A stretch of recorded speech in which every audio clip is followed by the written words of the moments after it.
So now we'll step into the home improvement store customer journey. So this is the DIY store and home improvement store customer journey itself, also known as the marketing funnel. We'll touch upon that. And the customer journey, just as a brief summary for anyone on the podcast here listening who has not ever heard of a customer journey, this is effectively the journey that a customer goes through when they are deciding to get involved with a particular brand and move through that brand. The experience that they have as a customer, it's their journey as a customer from the start of their need all the way through to the finish of them deciding whether or not they would ever go back and return to that store and be a future customer in another time. So here on the screen, you can see we've got the customer journey for the home improvement and DIY store micro industry. And across the top here, we have a table representation of that shows you the 5 different stages that apply to any industry, which is the awareness, the consideration, conversion, retention, and advocacy of a particular experience. Inside of each of those stages, you have the various steps that are involved. And inside of each of those steps are the touch points identified. And you can see exactly the different parts of the brand that the customer is touching as they experience their customer journey with that brand. So these are all of the touch points and stages and steps that we've identified for the home improvement and DIY store micro industry. Now, since we've seen this, there's actually a number of steps here that are unique to this particular industry. You've got the sales associate consultation right there in the middle. I'm guessing that's going to be a real important metric that we're going to see here in just a minute. But does anybody have any guesses on what they think are going to be the best results here? Is it going to be somewhere in the conversion or the consideration? Where do you think these particular stores are doing very well? Well, I know one place where a negative review might show up. In smaller businesses, they might not have as many employees available to assist, or maybe they are tied up with other customers, and then there's a longer wait. But they're also giving that customer their full attention. So if they get a negative review because they're frustrated waiting, one of the questions we like to include in the mystery shop report is, were you acknowledged when you first entered? So that could even be a gesture such as a smile, a wave, I'll be right with you kind of thing. And then I feel like the customer doesn't mind waiting when they know they're going to get that same full attention. So I also recommend that a lot of our mystery shops would include a call to the business first, where telephone handling skills can become part of the shop. And we would suggest to these smaller businesses that they try to get the person to make an appointment before they come in. And that obviously gives them an opportunity to spend a lot of quality time with the customer. That's an excellent point. I know that for me personally, when I go into those types of stores, if someone is being helped and I can tell there's a conversation going on where they're discussing a product or a problem or something, and they acknowledge me and say, I'll be right with you in a moment as soon as I'm done with this person, I will hang around, right? Because I'm on my mission and I've already taken time to go drive to the store and so forth. And my project is, it could be multi-hours or even multi-day. Mm-hmm. I'll wait an extra 45 seconds or a minute for them to wrap up whatever they're doing with that customer. That is a huge point. And it also shows that if they're willing to take that care with that customer, they're probably going to do it with you too. So exactly. It definitely gives an amazing first impression with that particular associate and with the brand in general. That's right. That's a great point. Yes. All right. Well, let's hop in and have a look at the moment of truth here. And let's see where home improvement and DIY stores are selling. Okay, here we are. So we're looking at our moment of truth, which is the average, that's what that line is there, is the average of the online reviews and ratings for those particular stages of the customer journey. And the dark gray portion is the variance of those. So that's for you statistically minded people in the audience, that is the standard deviation of that particular mean. So does anybody have any initial comments? My first impression is that there is a lot of fair, even a red sentiment, and I actually would expect more in the green, which is surprising that there isn't much in the green area. And considering the standard deviation, we can see that a lot of the steps actually touch or categorically get into the attention area as well. Mm-hmm. There's definitely some low numbers there, kind of across the board, which is interesting. There's not really any one particular area that actually screams consistency to me, which is kind of surprising. Yeah, for me, what stands out is the high variance in customer sentiment. And that's why organizations that are serious about customer research and customer centricity should use more than one research methodology to measure customer experience. And I was wondering, we have Vicky here, based on your experience, Vicky, in this sector and with mystery shopping, more specifically, how do you think mystery shopping could bring a different perspective in terms of results and insights? Definitely. So with mystery shopping, you can learn specific customer preferences other than some of the other types of research methods that they might miss, basically. So the mystery shopper is addressing insight into the full experience the company has trained their employees to accomplish. So the scores indicate how well the employees meet customer needs. But it's not just the scores. To really get a clear understanding of how well the employees are trained, you really need to receive answers to in-depth questions that are found in the survey reports. And so we include comment fields that evaluate the nuances of emotion, insight, relevance that are vital to the business. So with detailed customer comments to the questions, you get specific information, and you really need to feel like you're standing in your customer's shoes. Absolutely. The average repeat purchase is pretty high, which is actually kind of interesting. It sounds like people are happy to say when they're willing to come back.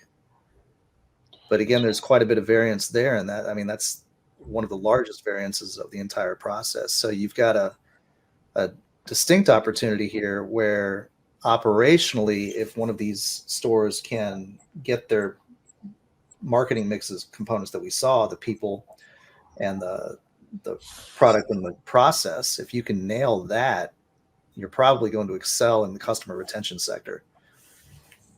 So that's a key component here from what I'm seeing. Mm-hmm. Perhaps this may be read, in my opinion, differently, in a sense that if the customer does have or do a repeat purchase, then this is a result of the experience, and that is what would normally prompt the customer to actually score this experience better. So here the relationship may be reversed, is what I'm saying. But if we take and look at the customer journey 2 steps earlier, what we can see clearly is that the business seems to be focused on the conversion phase, in the product variety and the consultation, but then payment and pricing and purchase gets really into the lower scoring, into the fair bordering attention areas. But what is really alarming here is the follow-up support. It seems like the follow-up support is neglected in the grand scheme of things. compared and in relationship to the other steps and stages of the journey. This is the only red area. And looking at the standard deviation, it seems to be consistent. This is a consistently red area. Yeah, actually, So- this variance shows its lack of consistency in service as well, because we have here reviews that are much more positive than the other ones. So this clearly shows lack of consistency in service as well.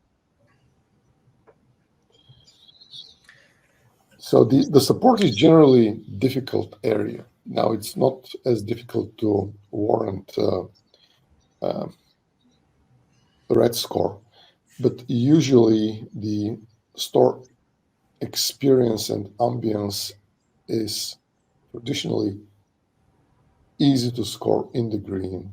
And what we see here is that this area is also It's in the not fair. great. Yeah. No, it's not great at all. You know, But, it's interesting. We've talked about the people side of things with respect to the sales associate, at least when I was talking about being on a mission and so forth. And, you know, you want that first interaction to be great, but it could be that the support personnel are actually one of the key elements here. Well, as Vicky mentioned earlier, sometimes, actually oftentimes, the greeting may not actually happen simply because the staffing is not sufficient to greet every customer. So that may be a result of this. But I guess my conclusion here is, looking at this chart, is that we have a lot of steps in the fair and attention areas. So what I would want to do is to dive deeper and break down those based on the elements of the mix, and also take a more objective look at the experience using different methodologies such as internal quality audits, mystery shopping, even sensor-based measurements. Mm-hmm. Absolutely. All right. So some key takeaways from this study. Emil, do you want to walk us through those? It looks like they're going to confirm exactly what we were just talking about. Yeah, sure. I can do that. So there's a key takeaway, which is the need to improve the post-conversion engagement. And in addition to that, there are three other areas of importance: strength in the initial engagement, or rather the weak initial engagement. Then the gap in the post-conversion support, which we see this from multiple different angles. And ultimately, the need to dive deeper into the areas where we don't have green performance. We see the variability in the customer sentiment across the journey steps and stages, which underscores the necessity for more accurate measurement methods to capture and respond to customer feedback effectively. So next steps will be to dive deeper into those results. Yeah, customer reviews don't give you all the answers, but they help point out places to look, which is a good start. Yeah, that's what we normally see in these studies, that the online reviews and ratings are a good start. They're easy to deploy, simple, inexpensive, but all the positives come with the negatives, and the negatives are that we often miss the details. And here we need to employ further and other methods of measurement. Hmm. Yes, and also this is a feedback door that the organizations have. So if they're receiving this kind of feedback, even though it's not the only one, they should be paying attention to these critics and the comments especially. Absolutely. Well, next we can talk about what a starter voice of the customer survey looks like. So with each of these micro industry studies that we do, we create a starter survey for voice of the customer. So this is another way to collect customer feedback from the customers. And the voice of the customer survey, it'll have a few different key components here. So in the realm of voice of customer surveys or VOC surveys, customer feedback serves as a critical aid and supplement to the more common online reviews and ratings. As we saw earlier, online reviews and ratings only take us to a point. They're very quick to deploy. They're very inexpensive to deploy. They give us a wealth of information, but that information rarely gets into the details. So this is where we have to deploy more in-depth revealing methodologies. And one such methodology is the voice of the customer survey, which gives us the ability to ask more pointed questions and get more pointed answers. This methodology also has its limitations. As we know, a significant challenge for the businesses is to effectively capture valuable feedback within the constrained attention span afforded by customers. So here we can approach the VOC surveys into different ways. These can be solicited or unsolicited, and solicited surveys usually get much better traction and give more results. On the other side, they're more expensive to deploy and more difficult to deploy. So as anything, we have pros and cons. However, what is identical in both cases is the constrained attention span afforded by customers, and this is the limited time that they have. So therefore, crafting the optimal voice of a customer survey is essential to capture as much valuable feedback as it can be captured, and therefore crafting the optimal VOC survey directly influences the quality and reliability of the insights which we get from customers, and these insights are pivotal for informed decision making and ultimately strategic planning. So therefore, we offer a methodology for crafting such an optimal, or how we call it here, a starter voice of a customer survey. And as I mentioned earlier, a significant challenge for businesses is to effectively capture the valuable feedback of customers within the constrained attention span afforded to customers. Therefore, being able to ask minimum number of questions that cover the key areas of importance is of fundamental importance with regards to how these surveys are built. So what we offer here is a VOC survey composed of a primary question, a key driver questions, 5 in this case, key driver detail questions for each key driver question, and a closing question. So I'll dive deeper into each of those. The primary question is the starting point of the survey, setting the general direction and context. It is intended to gather quick overall snapshot of the customer's opinion of the brand, the company, the product. This is the question that is most likely to be answered. Then we dive into the key driver questions, and here we offer 5 key driver questions. They are intended to gather more specific understanding of the customer satisfaction in key areas. Each question evaluates user satisfaction using a scale of 1 through 5, where 1 is very dissatisfied and 5 is very satisfied. To balance between survey completion rates and data collected, the top 5 drivers, in this case, in our case, are derived from the key areas that are surfaced from the online reviews and ratings. So in essence, we take the results from the online reviews and ratings, we identify the top 5 key drivers and we transform these into questions. Then the key driver detailed questions are intended to dive deeper. So we will ask these key driver questions when the driver question is answered with 1, 2, 3, or 4. So in any case, when we don't have an answer which is very satisfied, we'll dive deeper with the key driver detailed question. And these are intended to collect information regarding to the specific service or experience that we have identified that need improvement.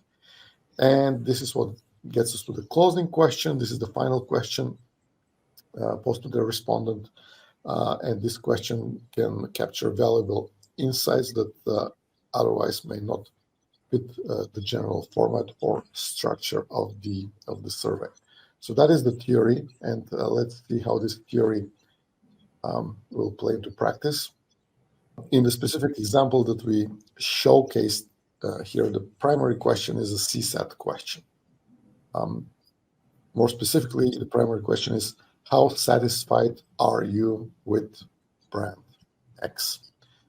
This leading question or primary question is followed by 5 key driver questions. And in our case, these are derived from the online reviews and ratings. More specifically, we're asking, the question will be, how satisfied are you with the greetings you received from our frontline staff? Then second question is, how satisfied are you with the atmosphere and environment in our store? Followed by variety and quality of products we offer. The fourth key driver question is related to expertise and assistance of our sales associates.